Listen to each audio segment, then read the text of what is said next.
له شک پرته چې کرونا وایرس یوه نړیواله وبا ده او د نړۍ د زیاتو هیوادونو خلکو ته یې سرخوږی جوړ کړی. د افغانستان په ګډون هیوادونو کې وضعیت عادي نه دی او خلک تقریبا په یو بېساري او ستونزمن وضعیت کې دي. آیا له کرونا ویره مو په رواني ناروغۍ اخته کولی شي؟ څه وشي چې په کرونا اخته کسان لږ تر لږه له رواني اړخه ځانونه ډاډه کړي؟ کوویډ-19 ناروغۍ سره څرنګه بریالۍ مبارزه کیدی شي؟ نن تودې خبرې خپرونه کې پر همدې غږیږو. میلمانه مې ارواپوه او د پوهنتون استاد شرف الدین عظیمي له کرونا روغ شوی واحد الله روحي چې له لندنه به راسره وي خپرونه کې او د عقلي عصبي ناروغیو متخصص ډاکټر احمد جاوید یوسفي به هم د خپرونې په لړ کې راسره یو ځای شي. ټولو میلمنو ته ښه راغلاست وایم. روحي صاحب، اول پیل له تاسې وکړم. تاسې څنګه بریالۍ مبارزه وکړه چې اوس دغه د کوویډ-19 ناروغۍ ښه شوئ؟ اول خو فواد جان تاسې نه او ستاسې د تلویزیون نه ډېره مننه، همکارانو نه ډېره مننه چې زه لایف راوستلم. د څه وه چې دا خو مرض نوی اروپا ته چې کله راغلی وایروس، نو لکه څنګه چې فعلي حالاتو کې افغانستان کې زموږ وطنداران احتیاط نه کوي، مونږ هماغه چې په داسې په نااحتیاطۍ کې زما بچیان راتله او هغې پسې لاړلم دغه ته میدان یوۍ ته، هغې یې راولم کور ته. نو په دغه ورځ ما ته ښکاري چې کوم دې نه مخکې مسافرین راغلي وو او هغه مسافرینو دغه ټرالیانې چې سامان پکې وړې دغه مې اغوستی و، دغه ته چا کوم زما نه مخکې کوم په دې مرض اخته لاس وړی و. نو هغه ما دغه کله چې کور ته راغللم نو د شپې له خوا نه مې د ستوني درد زیات شو. په هماغه اوله ورځ؟ په هماغه شپه باندې، ځکه چې بیا چې ما دلته د ډاکټرانو سره دغه وکړه نو هغوی دا راته وویل کله چې لاسونه تاسې مخ ته وړي دي نو هغه د لاسه دا ستاسې خوله او پوزې ته او د هغې دغه د تنفس پیپ ته تلي. نو بیا ډاکټران خو اول هغه چون داسې دغه پې نه و او نو ما خپل ډاکټر ته چې کله زنګ ووهه، چون دلته خو اوس ټلیفوني کنسلټیشن او نو هغوی بیا ما ته انټي بایوټیک راکړه. هغې چون په دې باندې لا دغه نه و چې دا مرض دونه زر داسې دغه کېدلی شي. نو هغه مې چې کله دغه کوو دا انټي بایوټیک مې اخیستل، ورځ دوه بعد نور هم دا تکلیف زیات شو. هغه بعد چې بیا دغه شو نو ایمرجنسي ته مې چې زنګ ووهه امبولانس راغی او هغوی بیا چې کله دغه وکړو ویې کته خپل معاینات یې همدلته وکړه کور کې، ته مثبت یې کوویډ-19 ته مثبت. همدغه شیبه کې روحي صاحب بخښنه غواړم ستاسې خبره مې ونیوله، همدغه شیبه کې چې تاسې ډاکټران وویل چې تاسې مثبت یې، څومره یو ویره در سره پیدا شوه او د دې ناروغۍ هغه خطروالي ته پام سره، ځکه موږ دنیا کې ګورو چې ګڼ کسان له دې ناروغۍ مړه شول، څومره یو ویرې حالت و دغه وخت؟ طبعا په انسان باندې ویره راځي، یو ایره وي، چون ایره تنها خپل د ځان نه ده چې سړی خپل ځان ته یا موږ تاسې په دې ایمان لرو چې مرګ حق دی، موږ ټول نو هغه خپل د ځان نه خپل فامیل او وړو بچیانو ته سړی په ډېر په فکر کې وي او دغه علت چې سړی لږ روحاً کمزوره کېږي، چون او یو خو قرنطین چې اولاد تا ته نشي راتللی، بیرون سړي تا د بیرون څخه ګوري او بېرته د نه ځي، هغوی ته هم درداوري موږ ته هم. نو دا خو بیا چې دا سړی عقیده قوي وي او په خدای دغه ولري نو دونه مشکل نه تمامېږي. بلې، نو دا چې تاسې دغه مثبت چې تاسې ویل شو چې مثبت یې له هغې وروسته هم څه وکړل؟ وروسته به درنه پوښتنه وکړم. استاد عظیمي ښه راغلاست خپرونې ته.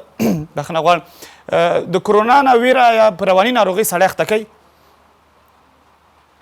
سلام تاسو ته، سلام ستاسو میلمنو ته. ما واقعا خبرې واورېدې، ما ته هم ډېرې جالبې وې.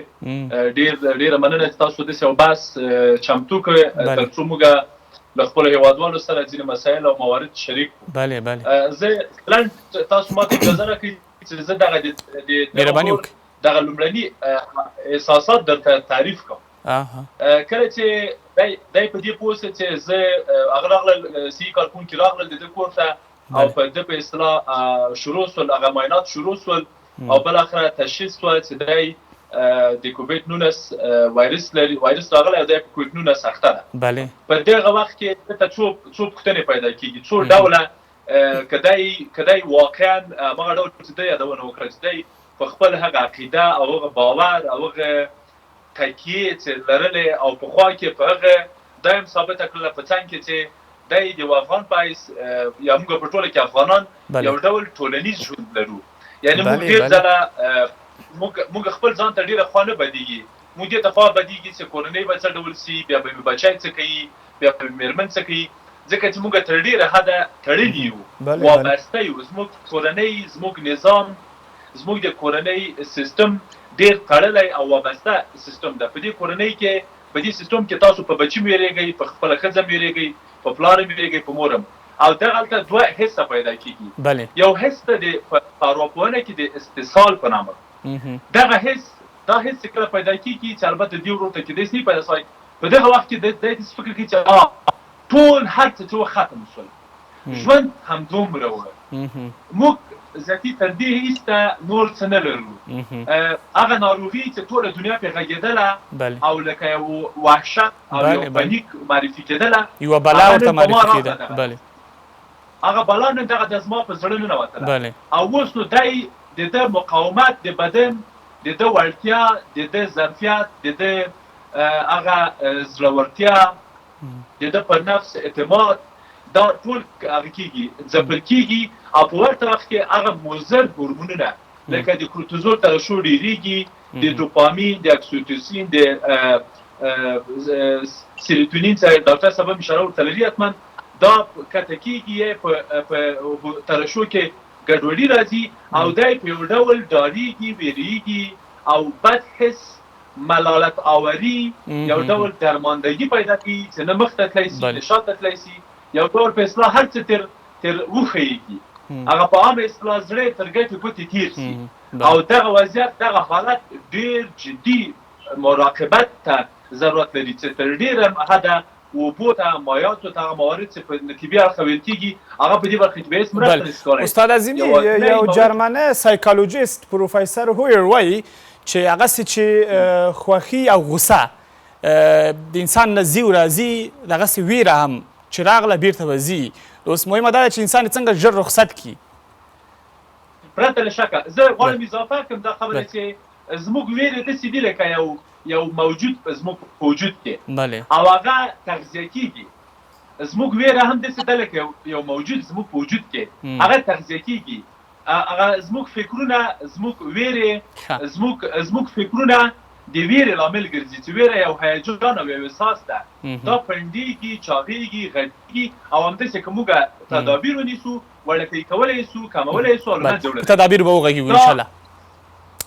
بله ښاغلی روحي ښه، نو هغه ورځ چې ستاسې نتیجه مثبت شوه، د کووډ 19 ناروغي مو تثبیت شوه، لږ وروسته بیا څه کول؟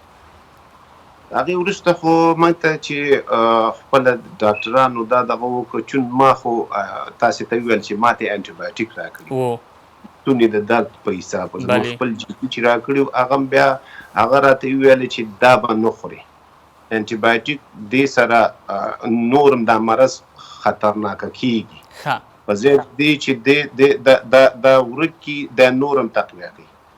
نو هغه بیا ما ته دا توصیه راکړله چې ګرمې اوبه،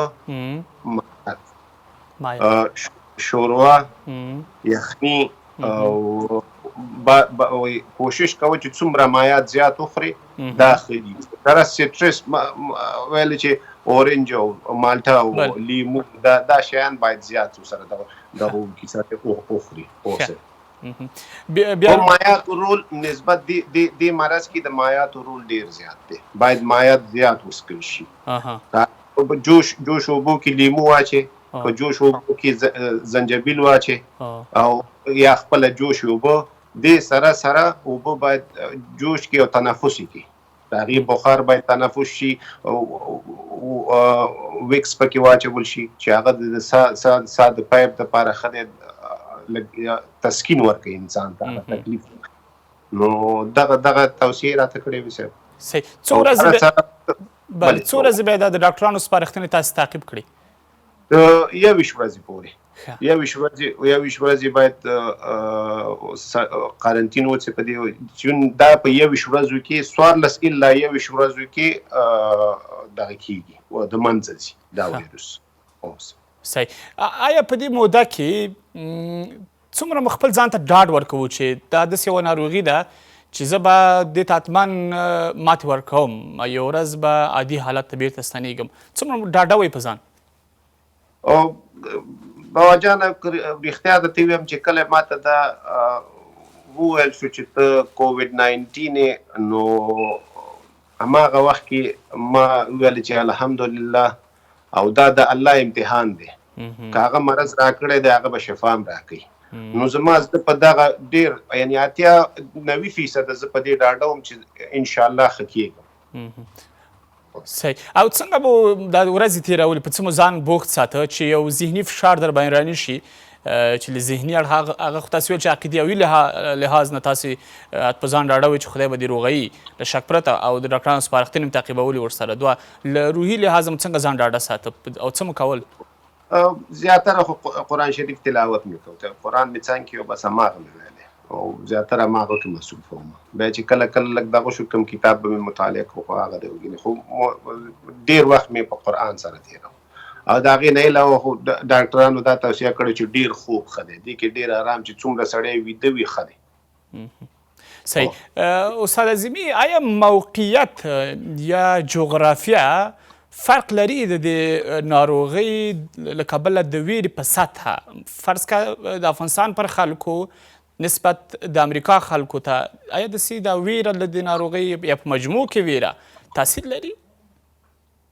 پرته له شکه په درېیمه نړۍ هیوادونو کې یا په هغو هیوادونو کې چې بېوزله دي معمولا ثبات له فکري اړخه ثبات ډېر کمزوری وي، په صحي مراکزو باندې اعتبار ډېر ټیټ وي، په ځان باندې او د خپلو اولادونو په اړوند د خپلې کورنۍ په اړوند اعتبار او اعتماد او په اصطلاح تکیه ډېره کمزوري وي.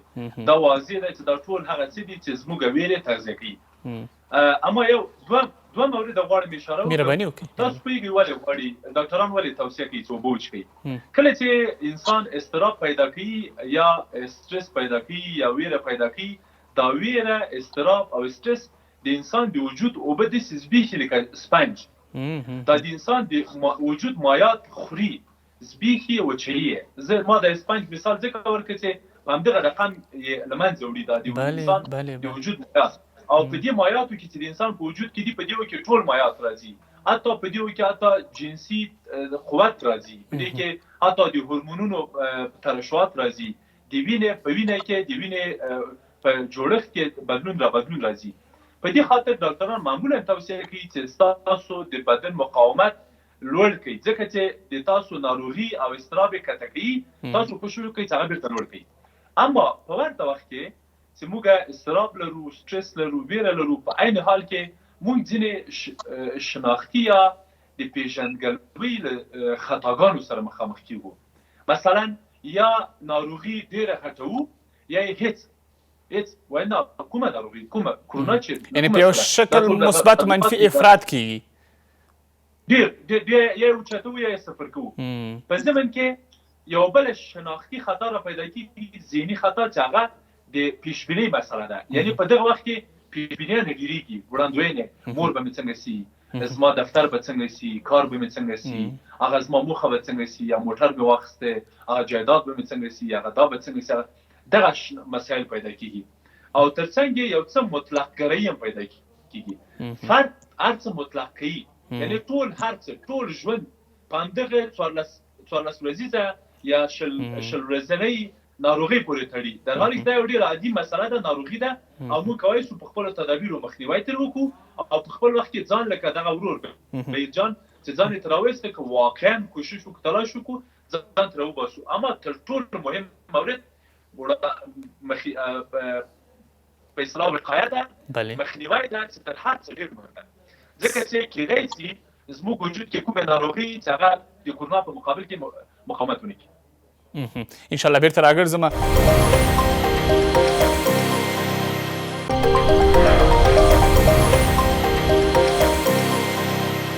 ښاغلی روحي وروستیو کې خپل پیغام کیدای شي ووایي او کسانو ته چې همدا اوس په کووډ-19 ناروغۍ اخته دي او نتیجه یې مثبت راوتلې، مهرباني وکړئ خپل پیغام ووایي. زما خو جناب فواد صاحب دې ټولو ته نه تنها چې هغه په دې ناروغۍ اخته دي نه دي، ټول عمده پیام خو دا دی چې اول باید د حتی الامکان کوشش وکړي چې څه د دولت او د وزارت صحت عامه ته توصیه کوي باید هغه عملي کړي. باید ځانونه قرنطین کې موږ پوهېږو چې موږ ډېر غریب خلک استو، افغانستان غریبه دی او ډېر غریبانان لري او ډېر مشکلاتو سره مخ استو، خو زموږ توکل باید په خدای وسي او دې سره دا باید ګوره دا کوشش وکړي، دا یو ځان سره خیانت نه دی، دا د خپل فامیل سره هم دی، چون که دغه انسان په دغه ناروغۍ اخته شو خدای ناخواسته او دې کور ته لاړ د دو سره او دې خو چون په دې خبرو نه دی رسېدلی چې دې ته دا مرض شوی دی، دا خپل بچو ته ورنږدې کېږي، هغه مو سره اخته کېږي، نو دا هغه ګناه او د هغې دغه هم د دې په غاړه راځي. نو باید دوی دا ډېر حتی الامکان کوشش وکړي چې ځانونه قرنطین کړي او خپل لاسونه چې څنګه توصیه شوې ده چې 20 ثانیو پورې صابون سره او بیا اوبو سره وینځل شي او چې وځي خپل ماسکونه او ماسک باید واچول شي. ماسک ډېر مهم دی او دا کوشش چې وکړي چې خپل مخ ته لاس ونیسي او هغه ورونه چې په دې کووډ-19 باندې اخته دي باید کوشش وکړي چې ځان ته دا ډاډګیرنه ورکړي چې مرګ او ژوند د خدای په لاس کې دی، شفا ورکوونکی خدای دی، که مرض یې ورکړی دی شفا به هم هغه ورکوي او دا یو د هغې امتحان دی. باید دا سړی خدای ته دا دعا وکړي چې خدای په دې امتحان کې ما کامیابه کړي. دې سره څنګه د صحت عامې او ډاکټر صاحبان وایي چې باید اوبه زیاتې مایعات زیات وڅښل، مایعات زیات وڅښل شي، چون دغه او پیراسیټامول دلته ماته چون دا ویل شوي چې هر 4 ساعته بعد پیراسیټامول وخوړل شي، نو دا هغه د انسان د بدن هغه درد تکلیف کموي. ډېره مننه له کورونا ناروغۍ روغ شوی واحد الله روحي، ډېره مننه، خدای تل روغ لره، ډېره مننه. کور ودان استاد اعظمي، که داسې د مهالویش له مخې تاسو خلکو ته لارښوونه وکړئ، اوس دغه شیبه چې زموږ پروګرام څوک ګوري او کورونا وایرس نیولی کووډ-19 ناروغي لري، د سهار چې له خوبه جګېږي تر بیده کېدو څه وکړي چې له رواني اړخه ځان وساتي؟ دغه تقسیم اوقات یې که تاسې ورته ووایي. هغو کسانو ته چې په کووډ-19 ناروغۍ اخته دي د هغوی لپاره زه تر ټولو مهمه پیشنهاد زما ورته دا ده چې اول خو هماغه ډول چې بهجان اشاره وکړله، دوی هر څومره زیات امکان لري چې خبرېږي نه مخکې له دې چې خپل بچي پې اخته کړي، خپله کورنۍ پې اخته کړي، هر څومره زر چې لري په آنلاین ډول د ځینې ټسټونه ورکړي. بیا کله چې ټسټونه په باندې دوی اعتبار ونه کړي، بیا د خپل دولت سره یا صحي مرکزونو سره هر څومره زر تماس ونیسي. په دریم قدم کې د دوی ګوګل ته لاړ شي، هلته ډېرې ویډیوګانې یوټیوب کې دې ځای کې د ویډیوګانې ولټي، د هغو ناروغانو علایم دې وڅېړي چې په کووډ-19 اخته دي. ډېر ځله داسې پېښېږي اکبرزی صاحب چې ما او تا هم که سبا ته پې اخته سو په دې وایرس، نو کیدای سي ووایي چې کیدای سي مونږ ووسو، کیدای سي ونه وسو، نو هغه وخت بیا مونږ ته هم کیدای سي د شک او د شک په شک کې ولویږو ښه موږ اخته یو که نه یو. په دغه صورت کې دغه درې اقدامات باید زموږ ترسره کړي. کله چې دوی پې اخته کېږي بیا تر ټولو مهم مورد زما دا ده چې ټولې هغه ذهني خطاګانې چې که هغه غټول دي، که هغه هېڅ ګڼل دي، که هغه مطلق کول دي، که هغه وړاندوینې دي، که هغه ذهني ډېر ځله په دغه وخت کې ذهني ذهن لولي خلک.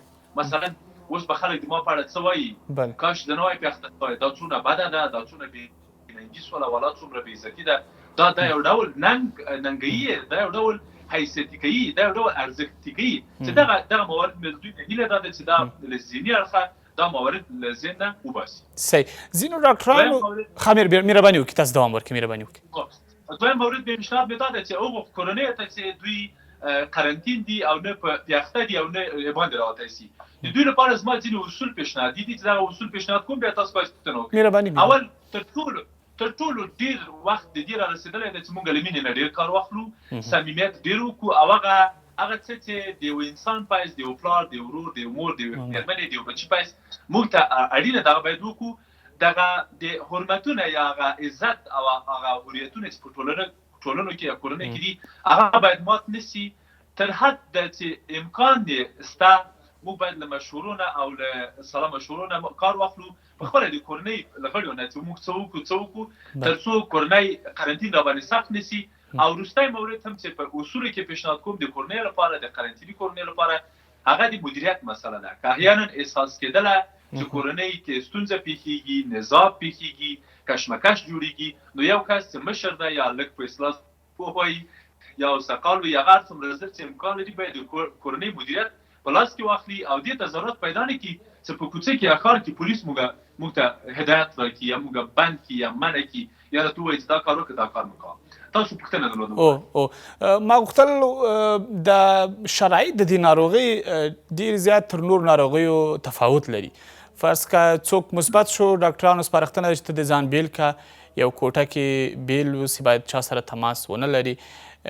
دغه کسان یو ډول هغه ساده اصطلاح باندې ځان یې له مرۍ کلک نیولی چې ولا دا خو بس زه لاړم په زندان کې شوم او بس ژوند مې لکه چې خلاص شو. نو دا سړی څنګه ځان ته قناعت ورکړي چې نه دا یو ډول یو ستونزمن حالت دی د ژوند نه دا ده چې د ژوند پای ته ورسېد.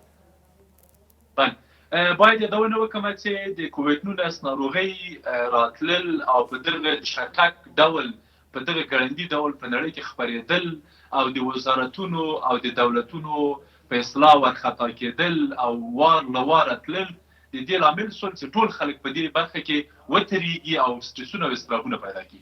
د دغو خلکو لپاره مې پیشنهاد په ټوله کې هغوی چې پرې اخته دي هغوی چې نه دي پرې اخته ټولو ته مې پیشنهاد همدا اوس دستي ټولو اورېدونکو ته لیدونکو ته دا ده چې دغه شرایط او اوسني شرایط چې موږ پکې واقع یو تر ټولو ګړندي تر ټولو اضطراري تر ټولو سخت او تر ټولو نه تجربه سوي شرایط دي. په داسې شرایطو کې یوازینی کس چې د تاسو په اړوند مسؤل ده تاسو یې کولی شئ په اصطلاح هغه مسؤلیت ورته وروښیئ یا په اصطلاح مسؤل وګڼئ هغه تاسو خپل یې.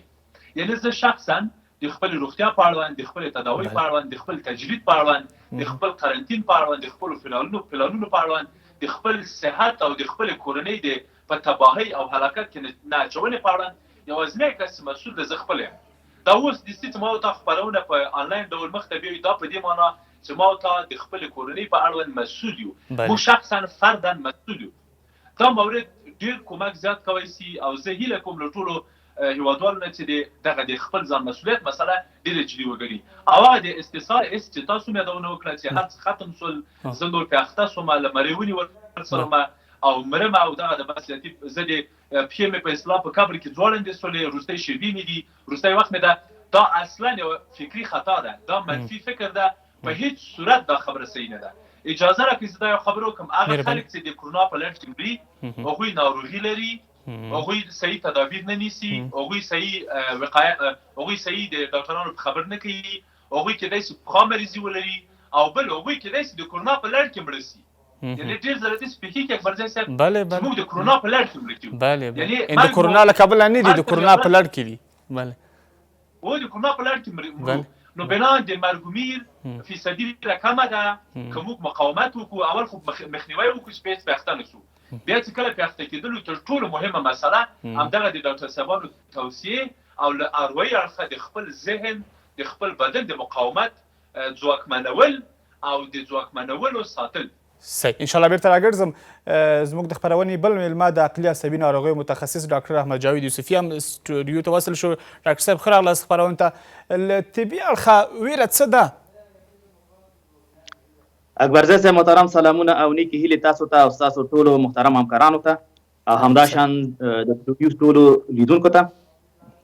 اکبرزی صاحب محترم که ویره موږ او تاسې تعریف کړو د رواني له پلوه ګوره اکبرزی صاحب لکه څه رقم چې زموږ او ستاسې په جسمي صحت کې خدای پاک هاسې میکانیزمونه او دفاعي سیستمونه زموږ او ستاسې په وجود کې طراحي کړي دي چې د هغوی پر مټ زموږ او ستاسې د روغتیا ساتنه کیږي او د بهرنیو موجوداتو لکه پرازیت او وایرس یو څه بل څه په مواردو په مقابل کې موږ او تاسې یو ډول مقاومت او معافیت ورته موږ راته راکوي.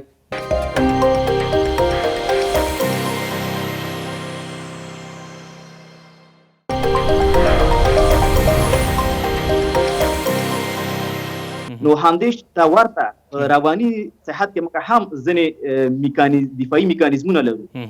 نو ویره تر یو ډیره بریده د رواني ساینسپوهانو له پلوه تر یو ډیره بریده دا یو دفاعي ځانګړنه لري، یعنی موږ او تاسې محافظه کوي.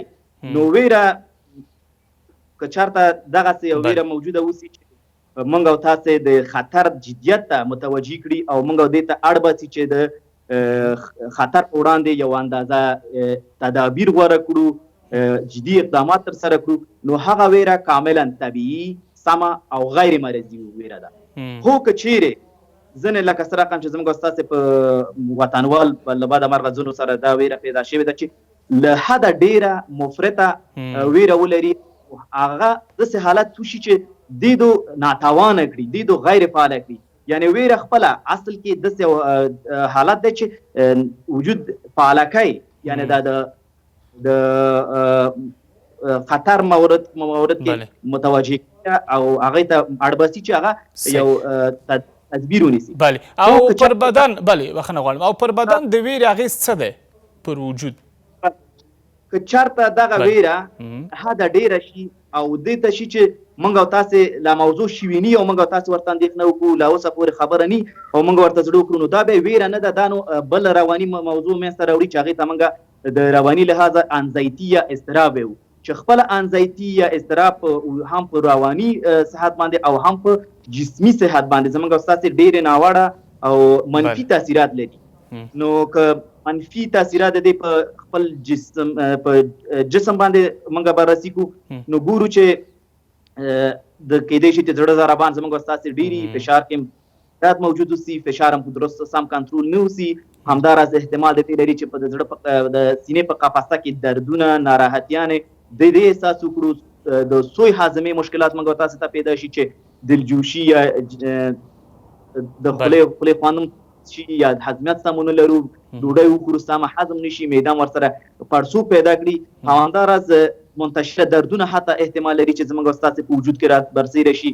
نو دا هغه تاثیرات دي چې مفرطه ویره. البته بیا زه هم ټینګار کوم چې ویره چېرته هغسې ویره اوسي چې زموږ او تاسې د موضوع جدیت ته اړ باسي، د موضوع جدیت ته متوجه کړي، هغه کاملا طبیعي او غیر مرضي ویره ده. که څوک هغسې ویره نه لري نو هغه زموږ له پلوه هغه ناروغ دی. خو که چېرته دا له حده ډیره جدي وګڼي او هسې شي چې دا لا پیښه موضوع را شوې نه ده، مثلا نفر اوسه پورې په مرض اخته شوی نه ده، دا نو وخته د خپل وصیت بندوبست کوي او د تکوین او تجهیز بندوبست یا دې ته ورته موضوعات شي، نو دا به انزایتي یا د اضطراب بڼه نیسي، چې دا به کاملا انشاءالله بیرته راګرځم. استاد عظیمي دغه موده د 14 نه تر 21 ورځو پورې باید یو کس تیر کړي او په ځان له ځای کې یوازې وجوده اتاق کې طبعا دا وخت تیرول دا یو ډېر زیاته موده ده، 21 ورځې ډېر زیات وخت دی. دا څنګه تیر شي؟ که څه هم ځینې خو خپل علاقې لري، ځینې کسان فلم ګوري، لکه مخکې چې روحي صاحب اشاره وکړه هغه ویل چې ما قرآن شریف زیات لوست، ځینې کسان کتاب لولي چې دا وخت تیر شي. دا وخت څنګه مثبت تیر شي؟ د 14 او د 21 یا 22 ورځو په اړوند باید یو مورد اشاره وکړم چې دغه د 20 ورځو یا د 21 مورد په ډېرو کمو خلکو کې ده. یعنی موږ په اروپایي هېوادونو کې، په ځینو اروپایي هېوادونو کې لکه انګلستان چې دوی هم فکر کوم بهیر صاحب په انګلستان کې وه، په انګلستان یا برېټانیا کې د اکثریتو کوویډ-19 ناروغانو لپاره دا موده اوږده سوله، نه بیا چې دولت پرې اوږده کړله، خپله دوی واقعا ستونزه لرله 21 ورځې یا 20 ورځې. اما په نورو هېوادونو کې مثلا په ګاونډي هېواد ایران کې، په پاکستان کې، په ترکیه کې او په حتی اوس په روسیه کې، خپله په افغانستان کې زموږ قضایه ډیری تر 1200 ژر ښه شوي دي او تر 1500 پورې ورسېده. یعنې غواړم یادونه وکړم چې هغه اول خو دا مورد باید دوی په نظر کې ونیسي چې دا موده ډېره کمه ده، ډېره کمه موده ده. یعنې دغه موده او د دغې مودې دا حد نه ده، دا تعین، دا حد چې تعین دا خپل اروایي اړخ ډېر کومک کوي. بله یعنې کله چې تاسو یو څوک بیایې زندان کې ده ته وایي چې تاسو 12 کاله بندي کېږئ.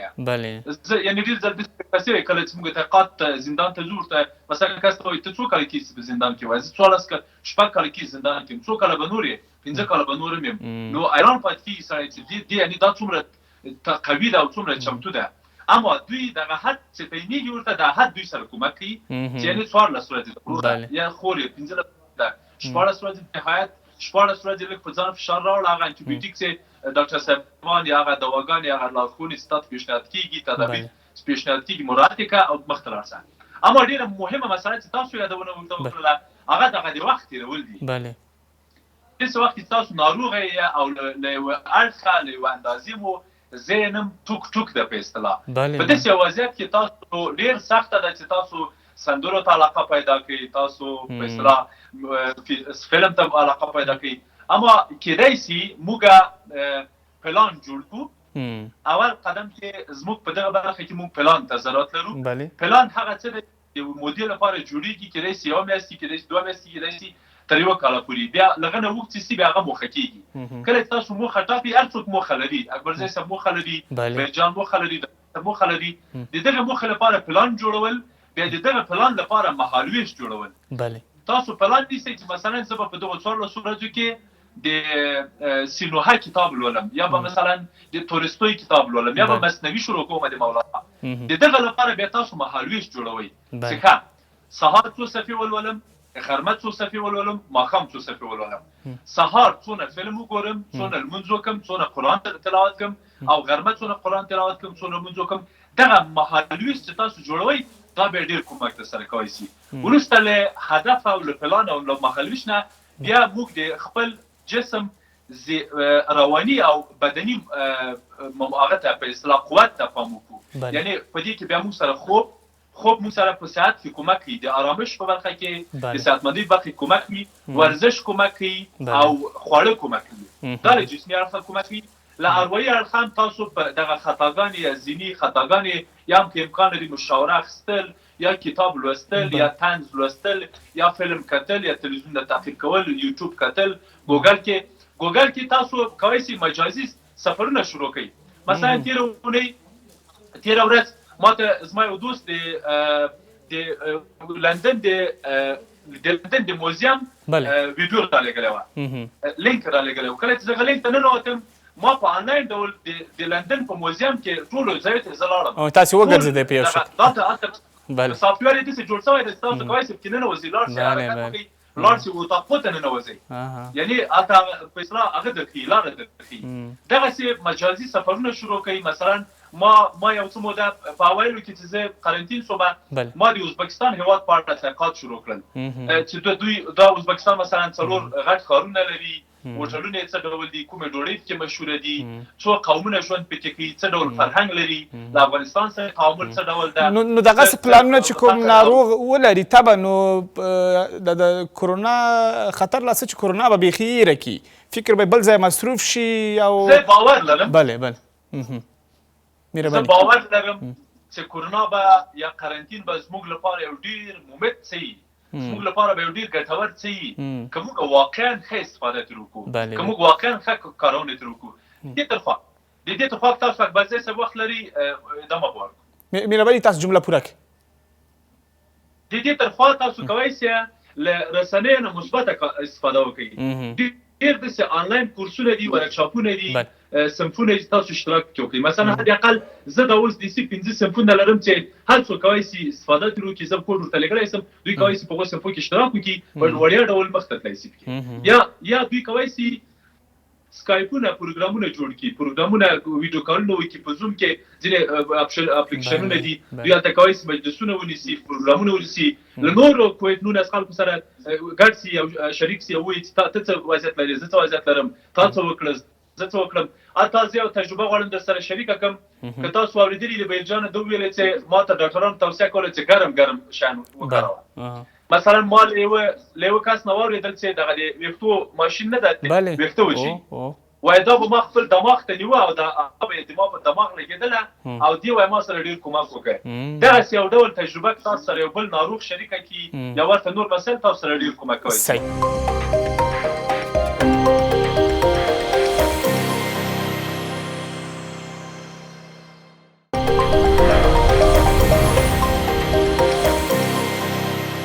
او په ټوله کې ډېره مهمه ده وروستی مورد چې تنوع رامنځته شي. تنوع باید رامنځته شي. یعنې هر څه که تاسو یوې پردې ته ګورئ یوه دیواله ته ګورئ یوې المارۍ ته ګورئ تلویزیون ته ګورئ دا تاسو خسته کوي اضطراب مو نور هم لوړوي. که تاسو په هر څه کې تنوع راولئ دا به ډېر کومک او ډېره مرسته صحیح. انشاءالله بېرته راګرځم. ډاکټر صاحب یوسفي هغه کسان چې له وړاندې ځینې ناروغۍ لري رواني ناروغۍ او یا له رواني اړخه عادي نه دي هغوی چې بیا ویره کوي له دې په ټوله کې ناروغۍ او بیا له کرونا ناروغۍ د دوی څومره خطر ډېرېږي؟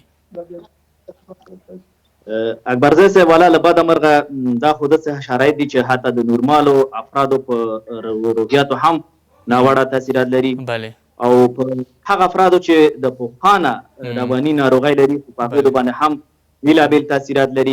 نو دا به د خپله د کوم امراض چې دي د هغې د پر نظر کې د هغې د امراضو مختلفو امراضو په اساس تفاوت لري. د بیلګې په توګه که موږ تاسې د هغه افرادو نه فکر په هغه افرادو غږیږو چې هغې د عامترین مرض د رواني چې ژور خفګان یا ډپریشن دی که هغوی دا تکلیف لري خو طبعا نو هغې د عموما داسې افراد دي چې اکثرا منفیګرایي ته ډېر منفیګرا اوسي او همداراز ځان ورته ارزښت نه لري. عموما مرګ په مورد کې فکر کوي یا حتی د ځان وژنې اقدامات کوي. عموما د هیڅ څه مورد کې خوند څه شي نه اخلي هیڅ شي ته لیوالتیا او علاقهمندي نه ښایي. که چېرته داسې یو حالت پیښ شي او یو کس پخوانه ډپریشن ولري خو طبیعي ده چې نو دا ورباندې نور هم تاثیرات کوي او د هغې دا خفګان مضاعفه کوي او حتی احتمال د دې دی چې هغه دې ته د ځان وژنې او یو څه بل څه ته هم اقدام وکړي. لکه څنګه موږ تاسې چې یو څه موده مخکې مو ولیده چې یو کس مشکوکو په بدخشان کې لا تر اوسه پورې ټسټ پازیټیو شوی اعلان شوی هم نه و خو هغې له بده مرغه ځان وژنه وکړله. نو داسې شرایط هم کوم افراد چې ډپریشن لري او داسې شرایطو ته معرضه کېږي نو طبعا دغه ډپریشن یې شدید کېږي دغه د اعراض علایم چې لري هغه یې شدید کېږي. نو دوی ته پکار ده چې په کورنیو ته خصوصا چې هغه افرادو سره متوجه اوسي او هغوی ته نه پرېنږدي چې خدای مه کړه څه اشتباه ونه کړي. او له بلې خوا که تیر شو ځینې نور ناروغان موږ لرو چې د انزایټي یا د اضطراب په ډول نورو ډولونو باندې مبتلا دي. مثلا مخکې نه د پانیک اټاکس په نوم موږ رواني ناروغۍ لرو چې هغه مثلا موجود اوسي چې ناڅاپه مریض ته حملې را ترسره کېږي او هغې کې هم داسې یو احساس پیدا کېږي چې ګواکې ساه یې قید کېږي. نو هغه ساه یې قید کېږي او همداراز احساس کوي مړ کېږي یا زړه ضربان هم ډېرېږي او سرعت د تنفس سرعت یې ډېرېږي. همداراز لړزه او بېلابېل مشکلات همغه لړزه ورته پیدا کېږي. دا لنډمهالی. نو که چېرته داسې مریض سره دا مشکلات پېښ شي نو هغه کېدی شي چې همدغه خپل یو عادي حالت هم پانیک اټاک خواته ویسي. نو هغه مریضان او کورنۍ د متوجه اوسي چې که احیانا داسې حالت پېښ کېږي ورته خو هغه به پانیک اټاک ده چې وژونکي یا خدای نخواستل یو حالت نه دی چې د ژوند ته خطر متوجه. د ځینو سره تشویش ډېر وي د دې ناروغۍ حتی وایي چې ګنې په مغز به تاثیر وکړي. آیا څېړنې څه ښیي آیا په مغز هم تاثیر لري؟ په مغزو او یا په عصبي سیستم باندې که خبرې وکړو کووید 19 یا د کرونا وایرس له بده مرغه داسې یو وایرس دی چې تنه البته ټول به داسې فکر کوي چې دا تنه سږي یا ششونه اخته کوي او د ششونو د غیر فعاله کېدلو له وجې نه مریض تنفسي توقف ورته منځته راځي او هغه له منځه ځي. خو څېړنې ښایي چې دا هغسې ویروس دی چې دا له بده مرغه ماغزه یا عصبي سیستم چې مرکزي عصبي سیستم ماغزه دا هم کولی شي مبتلا کړي. ځکه کله چې دا ویروس په وینه کې داخل شو هغه څه چې دا باعث کېږي چې د حجرې ته دننه شي او هلته دا تکثر وکړي نو هغه ځینې ساختارونه دي د حجرو په غشا کې چې موږ ورته ریسپټورز وایو او هر حالت چې ریسپټور موجود اوسي چې څوک یا په شوشونو کې هم هغه ریسپټورونه موجود دي او هماغه شوشونو ته ورته په مغزو کې هم هغه ریسپټورونه موجود دي چې له بعده مرغه نو دغه ریسپټورونو په وسیله د مغزي حجرو ته هم امکان دی چې داخل شي او چې کله داخل شو د مغز د پړسوب چې موږ ورته وایرل انسفالایټس ورته وایو د هغې د منځته راوړلو باعث کیږي چې هغه به اعراض والایم چې کوم ورکوي هغه نو کاملا متفاوت د شوشونو د کورونا نه وسي چې هغه اعراض والایم که موږ ورباندې بحث وکړو نو هغه عموما هغه اعراض والایم دي چې عصبي سیستم ته مربوطیږي مثلا ډېری مغزي سکتې اعراض والایم منځته راځي چې د مریض خوله کږه کیږي یا دا چې دفعتاً د خبرو نه پاتې کیږي یا دا چې مثلا یو لاس او یو خوای د وجود یا کمزوري کیږي یا چې بشپړه توګه باندې فلجیت پیدا کیږي او همداسې چې پر مختلفو حالاتو کې مریض ته د میرګي ورته حملې ور باندې احتمال لري چې راشي او بالاخره مغزو کې هغه مرکز چې د زړه او تنفس اغېزې نه کنټرول ان شاء الله بیرته راګرځم بله ان شاء الله بیرته راګرځم غیر فلجي مریض وفات کیږي استاد عظیمي ځینې داسې کسان چې دنده لري هغوی په دې ورځو کې چې ځانونه خوندي وساتي له کوره کار کوي یعنې له د کرونا مخکې حالت یا د قرنطین نه مخکې حالت ته له رواني لحاظه له فکري لحاظه ځان همغه حالت کې ساتلی دا مسله څومره کومک کوي شي له بده مرغه چې په دې برخه کې او په دې تړاو دوی یو څه زه یو بل مورد هم په دې اړه غواړم مهرباني وکړئ زه فکر کوم چې ورو یو بل مورد هم یعنی البته په څور میاشت کې زه فکر کوم چې آرام شروع سي زه فکر کوم چې ورو موږ زیاتی نور له قرنطین او له دې ناروغۍ سره آرام عادت کیږو آرام مېلو آرام د خپل ژوند او د خپل چارې کاغه په کور کې دي که په دفتر کې دي که په ټولګي کې دي دا چارې آرام سمبالو او زه فکر کوم چې که یوه میاشت نورم قرنطین وغځېږي نو کیدای سي موږ خپل ژوند نور زیاتي له قرنطین سره عادت کو بیا به موږ ته ازادي او له قرنطین نه د وتلو مسله یو څه بیا هغې سي یعنې په اصطلاح کیدای سي یعنې بېرته هغه عادي حالت ته چې ستنېږو هغه به راته سخت وي بیا پرته له شکه ځکه چې موږ اوس په بل ډول خوب مخته سوي یو په بل ډول کالیو په لباس اغوستلو مخته سوي یو په بل ډول خوړو مخته سوي یو حتی زه غواړم یادونه وکړم چې زه فکر کوم چې حتی تاسو به وروسته له قرنطین نه په کورنیو کې د ماشومانو د ډېرو زیږون شاید اوسئ تاسو به په دې برخه کې د تاوتریخوالو شاید اوسئ کیدای سي وروسته له قرنطین نه د طلاقونو قصې ډېرې سخت سي په قومندانیو او محاکمو کې دا ټول هغه څه دي چې انسان له یوه اړخ نه بل اړخ ته او بل اړخ نه بل اړخ ته عادت کوي اما په ټوله کې ویلی سم چې له فردي اړخه له ټولنیز اړخه او له کلتوري فرهنګي او اقتصادي اړخه موږ له یو لوی بدلون سره مخامخ یو یعنې اجازه راکړئ دا ووایم چې له کرونا مخکې نړۍ او له کرونا وروسته نړۍ به دوه نړۍ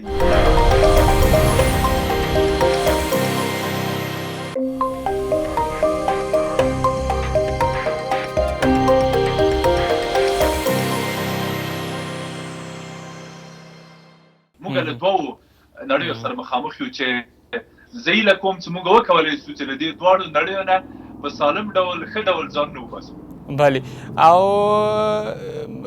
څنګه به یو څوک کولی شي چې هم دې حالت سره ځان وساتي چې په روان یې اغېز ونه کړي او هم چې بیا بیرته هغه پخوا حالت ته ځو یعنې د قرنطین وروسته حالت چې پخوا حالت چې وخت چې کرونا نه وه هغه حالت ته ځو هغه وخت کې هم ځان خوندي وساتي چې فشار پرې رانشي ذهني لحاظ نه ارامه وي دا حالت څنګه سي سره وپیي چې عادي تیر کړي په ځان زه غواړم یادونه وکړم بېرته هماغه وړاندیني بحث ته لاړ شم کله چې موږ موخه لرو او هدف لرو نو د موخې لپاره پلان یا په اصطلاح لویې برنامې ته ضرورت لرو او بېرته چې بیا د بي پلان نه موږ را خلاصېږو او ای پلان ته ځو زما بیا له دولت نه هیله دا ده دلته مې پیشنهاد دولت ته دا ده او خلکو ته چې په تدریجي ډول دا مسایل شروع کړي یعنې زه هیله کوم چې قرنطین په تدریجي ډول مات سي مثلا اول مثلا سلمانۍ مثلا شروع سي، بیا مثلا هوټلونه شروع سي، بیا یو څه موده وروسته حمامونه شروع سي، همداسې مثلا همداسې یو البته دا خو زما وروستي پیغام ته بیا راوګرځم استاد. بلې بخښنه غواړم چون وخت کم دی، بیرته به تاسو ته بیا اخر ځل لپاره راوګرځم. ډاکټر صاحب یوسفي، له تاسې پوښتم دغه د سن لحاظه د عمر لحاظه کوم خلک ډیر په خطر کې دي چې کرونا وایرس په ډیر اغیز کوي شي؟ اکبرزاده صاحب محترم، لکه ستر رقم چې د طبیعت یو قانون دی چې هر هغه څه چې ور باندې ډیر کار وشي، هر هغه څه نه چې ډیر ګټه واخیستلی شي یا ډیر کار ونه واخیستل شي، خو طبعا دا حساب ضعیفه کیږي. نو سن و سال ډیر یو مهمه خبره ده چې د انسان د وجود معافیت ټیټولو کې ډیر رول لري. نو څومره چې د انسان سن و سال جګیږي، نو هغه افراد عموما معافیت سیستم یا د وجود دفاعي سیستم ښکته کیږي، کمزوره کیږي. نو عموما دا سن و سال د هغه افراد چې د 50 نه، البته ځینې څېړنې وایي چې 50 نه سن و سال پورته اوسي، او ځینې هغه افراد ځینې څېړنې نور وایي چې سن و سال پورته اوسي، نو هغه افراد په دې امراض ته ډېر. او یو وروستۍ پوښتنه م کوم ډاکټر صاحب، د رواني خوندیتوب او سلامتیا لپاره څه وشي فکر کوئ، بیا خصوصا هغه کسان چې ناروغي لري، کوویډ 19 ناروغي لري؟ بله، د روغتیا نړیوال سازمان هم په دې اړوند ځینې وړاندیزونه وړاندې کړي دي چې زه متوجه یم ډاکټر صاحب استاد عظیمي هم ورته ځینو ته اشاره وکړله، خو زه به ډېر لنډو کې راته وکړئ مهرباني. البته اول خبره چې کیږي چې د شرایطو کې البته د قرنطین شرایط چې تقریبا ټول دنیا کې حاکم دي، نو څه اول قدم کې چې باید کوم کار وشي دا دی چې دغه افکار زموږ استاد یعنی د فکرونه زموږ استاد ډیر خود محوره اوسي. په دې معنی چې موږ تاسو باید د هر څه نه ډیر خپل ځان باندې فکر وکړو، نه دا چې والا وګورو چې والا په امریکا کې څومره نفر ووژل شو، فرانسې کې څومره نفر ووژل شو. موږ تاسو باید خپل افکار باید خپل ځان ته متوجه دي. ډېره مننه ډاکټر صاحب، بخښنه غواړم چې وخت پوره شو. ډېره مننه استاد عظیمي. ډېر لنډ راته ووایئ هغه لیدونکو ته چې زموږ پروګرام سره په دې اخر کې یو ځای شوي وي، هغوی ته داسې لنډ شمارهوار ووایئ چې څه کارونه وکړي په 1-2 ثانیو کې. هغو دوستانو ته مې پیشنهاد دا ده چې اول خو د خپلو موخو لپاره د خپل پلانونه او لویې برنامې چمتو کړي، بیا د مهالویشو ته جوړ کړي، خپلې جسمي او رواني روغتیا ته په مساوي ډول پاملرنه وکړي، له رسنیو نه د مثبت استفاده وکړي. که احیانا احساس کړي چې رسنۍ تاوان ورته کوي، په ځان د باندې کړي یا د کمې کړي، یا د په غیر مستقیم ډول واوري یا د په لیکنیز ډول واوري. تنوع د راولي ژوند کې ورزش، خوب او خوړو ته ډېر پام وکړي، خپل اروايي مقاومت ته او د خپل ژوند ته، خپل ځان ته پام ته ډېره مننه. ډېره زیاته مننه. ارواپوه او د پوهنتون استاد شرف الدین عظیمي او د عقلي عصبي ناروغیو متخصص ډاکټر احمد جاوید یوسفي، ډېره مننه. کور مو ودان. له تاسو لیدونکو منندوی یو، تر بیا ښې چارې.